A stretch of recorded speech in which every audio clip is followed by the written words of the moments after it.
ARI ICDS supervisor village agriculture worker ARI ଅମିନ୍ statistical field ସର୍ଭେର ଆବେଦନ ତାରିଖ ଘୁଞ୍ଚିଗଲା।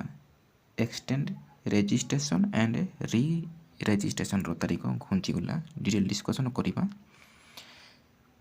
ଶେଷ ତାରିଖ ଥିଲା 15/2/2024 ଅନଲାଇନ୍ ରେଜିଷ୍ଟ୍ରେସନ୍ର, କିନ୍ତୁ ବର୍ତ୍ତମାନ ଏବେ ଯେଉଁମାନେ ଆବେଦନ କରୁନାହାନ୍ତି 6/3/2024 ଅର୍ଥାତ୍ ମାର୍ଚ୍ଚ ମାସ 6 ତାରିଖ ପର୍ଯ୍ୟନ୍ତ ଡେଟ୍ ଏକ୍ସଟେଣ୍ଡ ହୋଇଗଲା। ନେକ୍ସଟ ସବମିସନ୍ ଅଫ୍ ଅନଲାଇନ୍ ଆପ୍ଲିକେସନ୍ର ମଧ୍ୟ 22 ଥିଲା, ତା'ର 8/3/2024 ପର୍ଯ୍ୟନ୍ତ ଏକ୍ସଟେଣ୍ଡ ହୋଇଗଲା ତାରିଖ। ଯେଉଁମାନେ ପକାଇ ନାହାନ୍ତି ତାଙ୍କ ପାଇଁ ସୁବର୍ଣ୍ଣ ସୁଯୋଗ, ପୁଣି ଥରେ ଆବେଦନ କରନ୍ତୁ।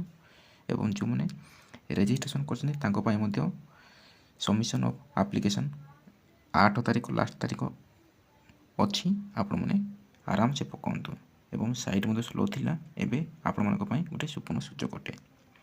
ଆପଣମାନେ ଏହିପରି ଭିଡ଼ିଓ ପାଇବା ପାଇଁ ଚାହୁଁଥିଲେ ଭିଡ଼ିଓକୁ ସବସ୍କ୍ରାଇବ୍ କରନ୍ତୁ ଏବଂ ପାଖରେ ଥିବା ଅଲ୍ ନୋଟିଫିକେସନ୍କୁ ଦବାଇ ଦିଅନ୍ତୁ।